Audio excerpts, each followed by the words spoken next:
Today's video, Honda Clay 125, magpapalit tayo ng bagong lens kasi nabiyak o nabutas ang kanyang lens guys. Ito ang dahilan kung bakit nasira ang mga lead light sa kanyang tail light. So ngayon guys, ito yung bagong lens na papalit natin. Ito po ay mura lang at mabili sa online.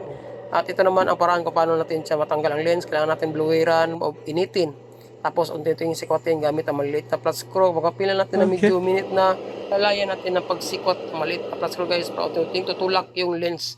So ganito lang guys. So kapilan natin na medyo malambot na ang lens dahil sa kanyang gums, hilahin na natin palabas. Yun, ganun lang kasimple kung paano mag-DIY, magpalit ng bagong lens sa ating tilt assembly ng ating Honda Clay 125. So ito na guys, tapos natin siyang malinis, maganda siya tingnan.